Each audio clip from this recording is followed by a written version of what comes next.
కొంతమంది ఏం పని చేసినా చేయకపోయినా కాంట్రవర్సీగానే ఉంటుంది. వారు సైలెంట్గా ఉన్నా వారిని బ్లేమ్ చేయడానికి వేరే వారు కాంట్రవర్సీలు సృష్టిస్తూ ఉంటారు. ఇవి సహజంగా రావడం వేరు, కావాలని సృష్టించడం వేరు.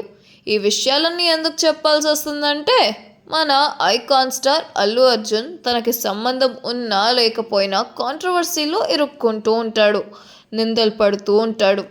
సంధ్యా థియేటర్ తొక్కిసలాట వంటివి తనంతట తాను తెలిసో తెలియకో చేసుకున్న వివాదం అయితే, ఇప్పుడు అల్లు అర్జున్ పై నడుస్తున్న వివాదం ప్రత్యేకించి బాలీవుడ్ అసూయ కుట్రకు సంబంధించింది. ఎందుకంటే ఏ హీరో అయినా ఏ నటుడైనా తన ప్రైవసీ కోసం షూటింగ్ స్పాట్లో కొన్ని నియమాలు పెడతారు. అది తెలుగు హీరో కావచ్చు, తమిళ్ హీరో కావచ్చు. కానీ ప్రత్యేకించి అల్లు అర్జున్పై ముంబైకి చెందిన ఒక బ్రాండ్ ప్రమోటింగ్ స్ట్రాటజిస్ట్ టార్గెట్ చేసింది. దానికి కారణం తను పాపులర్ కావడానికి, తను పాడ్కాస్ట్ చేస్తున్న యూట్యూబ్ ఛానల్ హైలైట్ కావడం కోసం, పబ్లిసిటీ కోసం, తన ఛానల్కు పేరు రావడం కోసం, తనకు వ్యక్తిగతంగా పేరు రావడం కోసం ఎదుటి వ్యక్తుల మీద బురద చల్లడం ఈ రోజుల్లో అలవాటుగా మారింది. ఇక వివాదంలోకి వెళ్దాం. యూట్యూబ్లో శ్రీకృతి టాక్స్ అనే యూట్యూబ్ ఛానల్ ఉంది. ఆ ఛానల్కు 3500 సబ్స్క్రైబర్లు మాత్రమే ఉన్నారు. తన ఛానల్లో పోడ్కాస్ట్ చేయడానికి కావేరి బారువా అనే బ్రాండ్ స్ట్రాటజిస్ట్ను గెస్ట్గా ఆహ్వానించింది. ఈమె వివిధ బ్రాండ్లకు ప్రమోట్ చేయడానికి యాడ్ల రూపకల్పన తదితర విషయాలు చేస్తుంటారు. ఈమెకి ఇన్స్టాగ్రామ్ అకౌంట్ ఉంది. 2500 మంది ఫాలోవర్లు ఉన్నారు. ఈ శ్రీకృతి టాక్స్ అనే యూట్యూబ్ ఛానల్ ఒక పాడ్కాస్ట్ ప్రసారం చేసింది.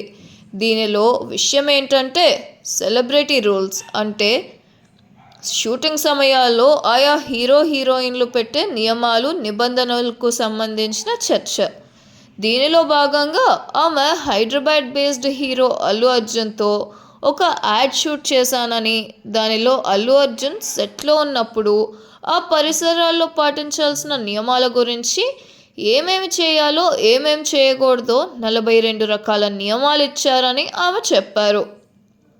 వాటిలో ప్రధానమైనవి: అల్లు అర్జున్ కళ్ళల్లో కళ్ళు పెట్టి చూడకూడదు, కనీసం 3 అడుగుల దూరం పాటించాలి, అల్లు అర్జున్ ఉన్న సమయంలో సెల్ ఫోన్ ఉపయోగించకూడదు, అల్లు అర్జున్తో కుటుంబ వ్యక్తిగత విషయాలు ప్రస్తావించరాదు, 5వది సెల్ఫీలు, ఆటోగ్రాఫ్లు అడగరాదు. ఇలాంటి కఠినమైన నిబంధనలు పెట్టి తనకి అందించారని ఆమె చెప్పారు. తనకు అల్లు అర్జున్ కళ్ళలో కళ్ళు పెట్టి చూడాల్సిన అవసరం ఏంటంటూ వ్యంగ్యంగా అన్నారు ఆవిడ. దానికి తోడు అల్లు అర్జున్కు 3 అంచెల మేనేజర్లు ఉన్నారని, ఈ 42 రూల్స్ మేనేజర్ వాళ్ళ మేనేజర్ అందించాడని, సౌత్ హీరోలకు ఈ పరిస్థితి ఉంటుందని ఆమె అన్నారు. కానీ ఆమె ఏ బాలీవుడ్ హీరోనైనా ఇలా అనగలదా? బాలీవుడ్ హీరోలు కూడా షూటింగ్ ప్రదేశాల్లో ఇంతకంటే కఠినమైన నిబంధనలు పెడతారు. ఆమె ఇలాంటి మాటలు ఏ సల్మాన్ ఖాన్నో, షారుఖ్ ఖాన్నో, అమీర్ ఖాన్నో ఉద్దేశించి అనగలదా? ఏ బాలీవుడ్ సెలబ్రిటీనైనా ఉద్దేశించి ఇలా అంటే ఆమె కెరియర్పై చాలా ప్రభావం ఉంటుంది. సహజంగా బాలీవుడ్ నటులకు కానీ, బాలీవుడ్ టెక్నీషియన్స్కి కానీ, సెలబ్రిటీస్కి కానీ సౌత్ ఇండియా సినిమాలంటే చిన్న చూపు ఉంటుంది. వారు ఎప్పుడూ తామేదో గొప్పవారు, దక్షిణ భారత నటులు తక్కువవారని భావిస్తూ ఉంటారు. కానీ బాహుబలి, పుష్ప, హనుమాన్ సినిమాల తర్వాత టాలీవుడ్ రేంజ్ పెరిగింది. టాలీవుడ్ హీరోలు బాలీవుడ్ను ఏలుతున్నారు. దీనిపై బాలీవుడ్ రగిలిపోతుంది. కడుపులో ఎంత మంటున్నా పైకి మాత్రం చిరునవ్వు చిందిస్తూ ఉంటున్నారు.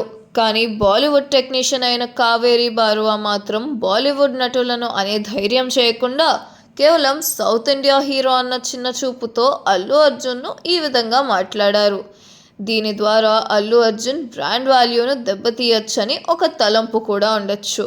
ఆమె చెప్పిన మాటల ద్వారా అల్లు అర్జున్కు తలపొగరని, మనుషులను చిన్న చూపు చూస్తాడని, సాటి మనుషులను గౌరవించడాని, పరోక్షంగా సినీ ప్రేక్షకులకు, సినీ వర్గాలకు అల్లు అర్జున్పై ఒక రకమైన నెగిటివ్ అభిప్రాయం కలుగజేయటం కోసం.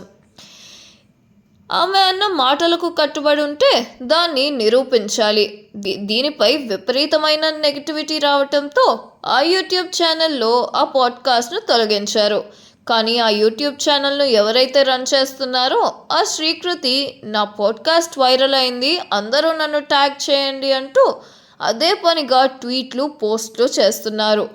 అంటే వాళ్ళ ఉద్దేశం ఛానల్ వ్యూస్ పెంచుకోవడం, సబ్స్క్రైబర్లను పెంచుకోవడం. దీనికోసం అల్లు అర్జున్ను పావుగా వాడుకున్నారు.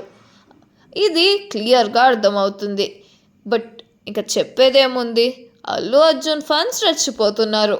శ్రీకృతి టాక్స్ మీద, కావేరీ బారువా మీద బూతులతో విరుచుకుపడుతున్నారు. కావేరీ బారువా తన ఇన్స్టా అకౌంట్ను క్లోజ్ చేసుకుంది. కానీ శ్రీకృతి మాత్రం తనకు పాపులారిటీ వచ్చిందని తెగ సంబరపడిపోతుంది. అల్లు అర్జున్ ఫ్యాన్స్ చేస్తున్న విషయం ఏంటంటే, ఒక రకంగా శ్రీకృతి టాక్స్ ఏ రకమైన పబ్లిసిటీ అయితే కోరుకుందో, శ్రీకృతిని కావేరీ బారువాని తిట్టడం ద్వారా అల్లు అర్జున్ ఫ్యాన్స్ వారికి విపరీతమైన పబ్లిసిటీ కలుగజేసి వారు ఏదైతే ఆశించారో అది అక్షరాలా నెరవేర్చారు. దానికి అల్లు అర్జున్ ఫ్యాన్స్ శక్తి వంచలేకుండా కృషి చేశారు. ఒక రకంగా చెప్పాలంటే శ్రీకృతి టాక్స్ ట్రాప్లో అల్లు అర్జున్ ఫ్యాన్స్ పడిపోయారు. దీనిపై స్పందించిన అల్లు అర్జున్ ఆఫీసర్, అల్లు అర్జున్ గారి గౌరవానికి, వ్యక్తిత్వానికి భంగం కలిగిందని, పరువు నష్టం కలిగిందని న్యాయపరమైన చర్యలు తీసుకుంటామని ఒక ప్రకటనలో తెలియజేశారు.